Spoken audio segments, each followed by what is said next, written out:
country in the world so close to foreign influence that nobody really knows what's going on the inside. Led by Kim Jong-un, their supreme leader, it's one of the last dictatorship regimes left in the world. It's a country where making international calls is a crime. It's also a country where you're only allowed to have a government-approved haircut, and if you commit a political crime, which could be as simple as saying something inappropriate, your whole family will be sent to a prison camp. Oh, and the other thing, you can't leave the country.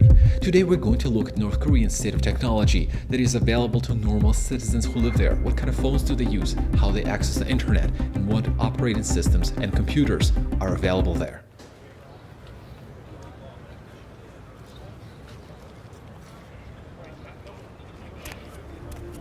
So what's the internet situation like in North Korea? Well, if you went there and asked people about the internet, most of them would have no idea what you're talking about. Almost the whole country is still swamped in poverty, but in the capital, Pyongyang, well-educated people with university degrees will assume that by internet you mean Kwangbyon. Kwangbyon is Korean for bright star, and it's North Korean officially sanctioned internet. It's a closed network that runs on a pirated Japanese version of Microsoft software. It looks sort of like a real internet, but of course it isn't. It supports basic email and browser, and so-called websites are copied over and censored from the real internet. Kwangbyon is accessible from really small number of computers in computer labs, in the government, universities, and then small number of cyber cafes in major cities. Yes, North Korea has those. And if you thought, well, at least North Koreans can travel within their own country, that is not allowed either. Internal travel is forbidden without special permission, so most citizens never see Pyongyang or can visit those cyber cafes.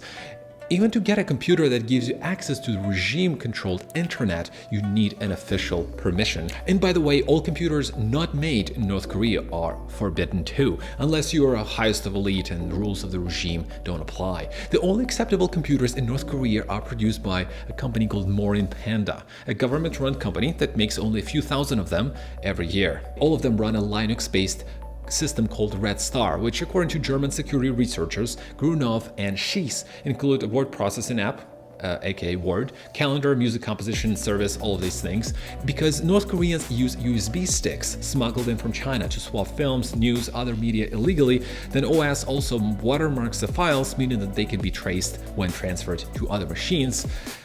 And it also looks a lot like macOS Tiger. Here is Ulim, a tablet that was released in 2015 and only recently got out of the country.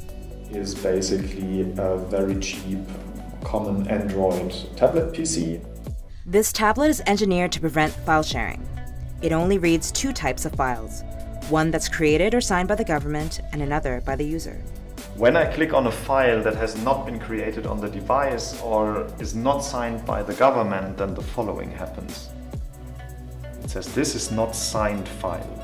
Users also have no chance to delete their activities or hide them from the authorities.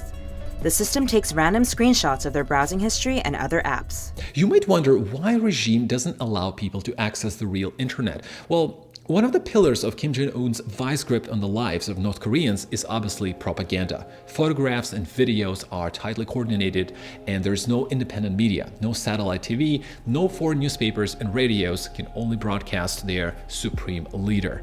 And if widespread access were allowed, internet would pose a massive threat to the regime because North Koreans would actually realize that the whole country is kind of like Kim Jong-un's private concentration camp, and I don't think they'd particularly enjoy that.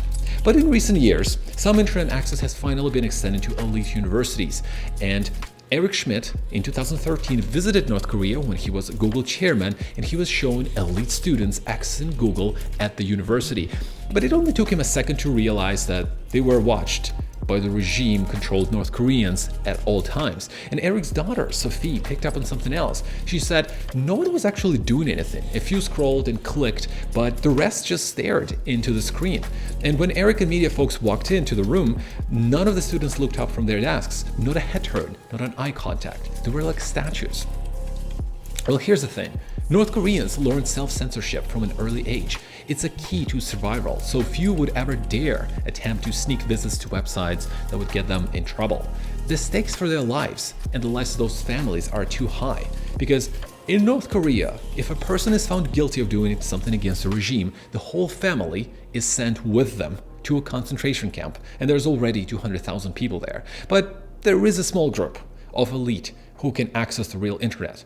Those are mostly government officials, a few thousand folks, and North Korea has about 1,024 IP addresses only for 25 million people.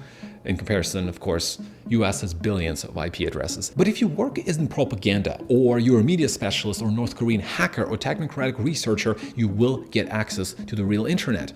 And in order to prevent these people from trying to defect when they learn how hellish their country is compared to the rest of the world, or worse, spreading what they learn to other North Koreans, these internet access jobs typically come with fat salaries, high-end government housing, and lots of prestige. So either you're granted access to the internet because you're very elite, or you're granted elite status because of your internet access. Go figure. North Korea isn't totally cut off from the mobile data or smartphones, which is almost unusual for one of the strictest dictatorships it is known to become. Citizens can buy smartphones that are manufactured in China, but are distributed under North Korean brand name. And those phones, they look like a cheap Android ones you could buy in any shop, but they do run a modified Android that includes a background program called Red Flag. North Koreans are not messing around with terminology. Red Flag software spies on everything a user does, takes screenshots at random intervals to capture their activity, and then those screenshots are recorded in a database called TraceViewer. Although North Korea doesn't really have resources to check everyone's screenshots, it's a great mechanism to get people to self-censor out of pure fear. And cell phones were introduced in North Korea in 2002, just 8 years later when they became available everywhere else in the world. But in December 2008, Orascom Telecom, an Egyptian company, introduced North Korea to Kuralink, a 3G network that only works within the country itself and is not linked to the rest of the world. The network is split in two. Both North Koreans and foreign citizens can make calls and send texts inside the country, but neither can communicate with the other. North Korean engineers created a so-called firewall that is set at an account level. So domestic citizens have phone numbers prefixed with 191260, while phones for foreigners have numbers that begin with 191250.